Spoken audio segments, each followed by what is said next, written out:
আল্লাহ রাব্বুল আলামিন তিনি সোজা রাস্তা বলে দেওয়ার দায়িত্বটা নিয়েছেন। কোরআন বলছে প্রত্যেকটি সৃষ্টির শুরু হতে শেষ পর্যন্ত 4টা স্তর পার হতে হয়।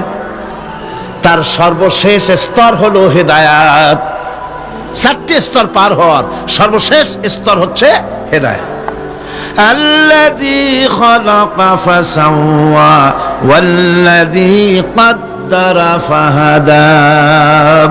তিনি সকল বস্তুকে সৃষ্টি করেন এবং তারপর তার পরিমাপ, তার কর্মপথ, তার হেদায়েত তিনি দিয়ে দেন। তার মানে হচ্ছে তিনি সৃষ্টি করেন, সামঞ্জস্য রাখেন, পরিমাপটা ঠিক করেন এবং পথের নির্দেশ দেন। সৃষ্টি করেই ছেড়ে দেন না, তার হেদায়েত দিয়ে দেন। তার পরিমাপটা ঠিক করেন, সামঞ্জস্য করেন। কিরকম? দেখুন, আপনি যখন দাঁড়ান তখন আপনার পায়ের উপরে হাঁটু থেকে হাঁটুর নিচের যে অংশটা পা পর্যন্ত, ওইটারে কি কয়? পা, নলা। এই তো ঠিক বলছেন, নলা। আপনারা আমাকে সাহায্য করবেন যেখানে আমি আটকে যাই। নলা। এই নলাটা পায়ের সেন্টারে যদি রাখা হতো, বোঝেন ভালো করে, পায়ের সেন্টারে এই জায়গাটা, এটা ধরুন পা, এই জায়গাটায় যদি হতো পায়ের নলাটা, হয় সিটায় পড়তেন না হয় ফুটোয় পড়তেন। আল্লাহ পাক বলছেন শুধু সৃষ্টি করি না, সামঞ্জস্য এবং পরিমাপ ঠিক করি।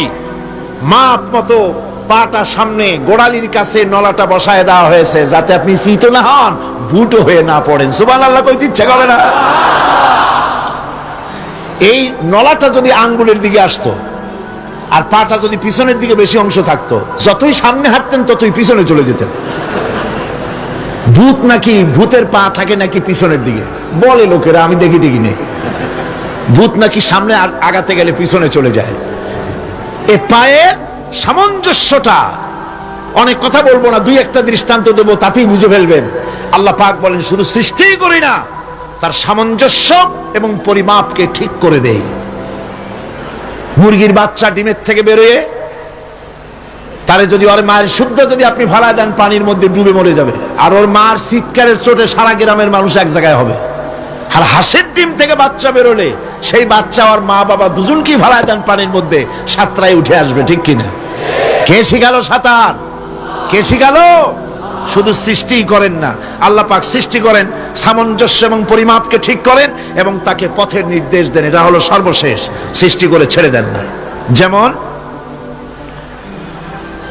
কোরআনে কারিমে হযরত ইব্রাহিম আলাইহিস সালাম তিনি তার সম্প্রদায়ের সাথে যে কথোপকথন করেছিলেন, বিষয়টি আল্লাহ পাক কোরআনে কারিমের মধ্যে কোট করে দিলেন।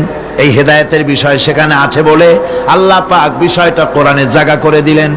وَإِذْ قَالَ إِبْرَاهِيمُ لِأَبِيهِ وَقَوْمِهِ إِنَّنِي بَرَاءٌ مِّمَّا تَعْبُدُونَ إِلَّا الَّذِي فَطَرَنِي فَإِنَّهُ سَيَهْدِينِ। ইব্রাহিম আলাইহিস সালাম তার পিতা এবং তার গোত্রকে বললেন, তার সম্প্রদায়ের লোকদেরকে, নিঃসন্দেহে আমি মুক্ত, আমি পবিত্র। তোমরা যেসব জিনিস দিয়ে যেসব এর ইবাদত করো, গোলামি করো, আনুগত্য করো, আমি তার থেকে পবিত্র। আমি তো শুধু ইবাদত করি, গোলামি করি সেই স্রষ্টার, যিনি আমাকে সৃষ্টি করেছেন। আমার সম্পর্ক শুধুমাত্র সেই সত্তার সাথে যিনি সৃষ্টি করেছেন। আল্লাযী খালাকানি ফাহুয়া ইয়াহদিন। যিনি আমাকে সৃষ্টি করে শুধু সৃষ্টি করেন নাই, আমাকে হেদায়েত দিয়েছেন, আমাকে পথের দিশা দিয়েছেন। ওয়াল্লাযী হুয়া ইউতঈমুনি ওয়া ইয়াসকিন। যিনি আমাকে সৃষ্টি করেছেন, তিনি হেদায়েত দিয়েছেন। আর আমি যখন তৃষ্ণার্ত হই তিনি আমাকে পান করান, আমি যখন ক্ষুধার্ত হই তিনি আমাকে আহার দেন। ওয়া ইযা মারিতু ফাহুয়া ইয়াশফিন। আর যখন অসুস্থ হই তখন তিনি আমাকে রোগ মুক্ত করে দেন। সুবহানাল্লাহি ওয়া বিহামদি। তাহলে কি হলো? অর্থাৎ যে প্রতিপালক, তার প্রতিপালন পদ্ধতি আমার সকল প্রয়োজন মিটান, যিনি আমাকে পান করান, আহার করান, অসুস্থ হলে যিনি আমাকে সুস্থ করেন, হেদায়েতের কামটা তিনি আরেকজনের জন্য রাখেন নাই, তিনি আমার হেদায়েতের ব্যবস্থাও করেছেন।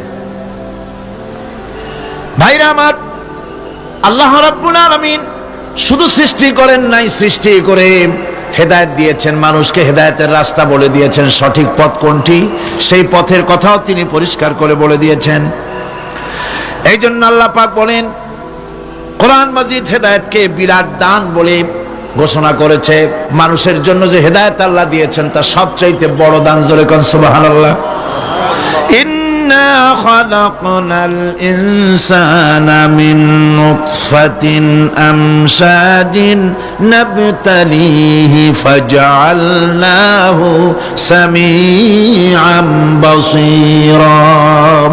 আমি মানুষের মিলিত শুক্রর দ্বারা, নুতফা দিয়ে আমি মানুষ সৃষ্টি করেছি এবং তাকে একে একে বিভিন্ন স্তর পার করেছি। তাকে শ্রবণ শক্তি দিয়েছি, তাকে দর্শন শক্তি দিয়েছি। ইন্না হাদাইনাহুস সাবিলা ইম্মা শাকিরান ওয়া ইম্মা কাফুরা। নিশ্চয়ই আমি তাদেরকে তাদের কর্মপন্থা প্রদান করেছি, আমি তাদেরকে হেদায়েত দিয়েছি, চলার পথের দিশা দিয়েছি। এখন ইচ্ছে করলে সে কৃতজ্ঞ হতে পারে, ইচ্ছে করলে অকৃতজ্ঞতার পথও অবলম্বন করতে পারে। আমি তাকে হেদায়েত দিয়ে দিয়েছি, পথ দেখিয়ে দিয়েছি। ডান এবং বাঁ দুটি রাস্তা আল্লাহ পাক দেখিয়ে দিয়েছেন। আসহাবুল ইয়ামিন, আসহাবুল শিমাল, একটা ডানপন্থী আর একটা বামপন্থী। আমাদের দেশে কিছু লোক আছে, নাম মুসলমান, কিন্তু বলে যে আমরা বামপন্থী আন্দোলন করি। অথচ সমস্ত ডানপন্থীদের জায়গা হবে জান্নাতে, যদি জান্নাতের আমল করতে পারে। ডানপন্থীদের নেতা হচ্ছেন দুনিয়ার সমস্ত পয়গম্বরেরা, আর বামপন্থীদের নেতা হলো শয়তান। বামপন্থীদের নিয়ে শয়তান যাবে কিয়ামতে জাহান্নামে। আল্লাহ পাক রাস্তা বলে দিয়েছে। আল্লাহ রাব্বুল আলামিন বলেন, আলাম নাজআল লাহু আইনাইনি ওয়া লিসানান ওয়া শাফাতাইন ওয়া হাদাইনাহুন নাজদাইন। আমি কি তোমাদের দুটি চক্ষু দেই নাই, দেখার জন্য দুটো চোখ দেই নাই? আমি কি তোমাদেরকে কথা বলার জন্য দুটো ঠোঁট দেই নাই? এরপরে আমি কি তোমাদেরকে ভালো মন্দ বোঝার জন্য আমি কি হেদায়েত দেইনি? ভালো মন্দ সবটা বোঝার জন্য আমি তোমাদেরকে হেদায়েত দিয়েছি। সুতরাং এই হেদায়েতের রাস্তা ছেড়ে দিয়ে তোমরা নিজেদেরকে গোমরাহির মধ্যে ডুবিয়ে দিও না। আমার দেওয়া হেদায়েতের রাস্তায় নিজেদেরকে পরিচালিত করার জন্য প্রচেষ্টা করো। সিরাতুল মুস্তাকিম, এজন্য মডেল দরকার। কার অনুসরণ করব? আল্লাহ পাক শিখায় দিলেন, সিরাতাল্লাযীনা আন'আমতা আলাইহিম। পড়েন সবাই, সিরাতাল্লাযীনা আন'আমতা আলাইহিম গায়রিল মাগদুবি আলাইহিম ওয়ালাদ-দাল্লিন। আয় আল্লাহ, অনুগ্রহপ্রাপ্ত দল, সেই রাস্তা, অনুগ্রহপ্রাপ্তদের রাস্তা চাই। তোমার মনোনীত ব্যক্তি, অনুগ্রহপ্রাপ্ত যারা, তাদের পথ অনুসরণ করতে চায়। এই অনুগ্রহপ্রাপ্ত দল কারা, সে কথা কোরআন শরীফে বলা হয়েছে।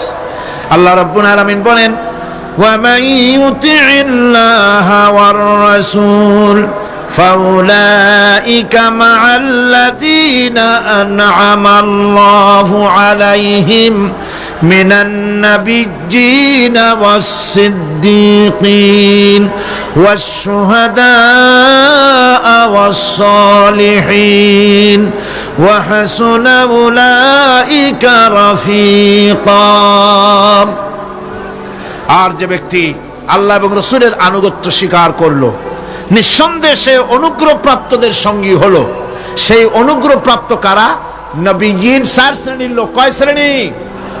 বলেন সবাই, কয় শ্রেণী? নবীয়িন, সিদ্দিকিন, শুহাদা, সালিহিন। এই 4 শ্রেণীর লোক হচ্ছে আল্লাহ পাকের অনুগ্রহপ্রাপ্ত লোক। কোন আলহামদুলিল্লাহ। এরাই হলো অনুগ্রহপ্রাপ্ত দল। এখন নবী কারা?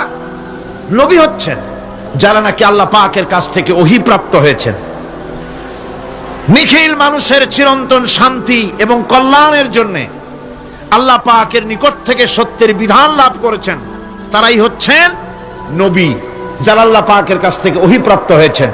আর নবীরা হচ্ছেন মাসুম, নবীরা হচ্ছে বেগুনাহ, নবীদের কোনো ভুল নাই, নবীদের কোনো গুনাহ নাই। কোন সুবহানাল্লাহ।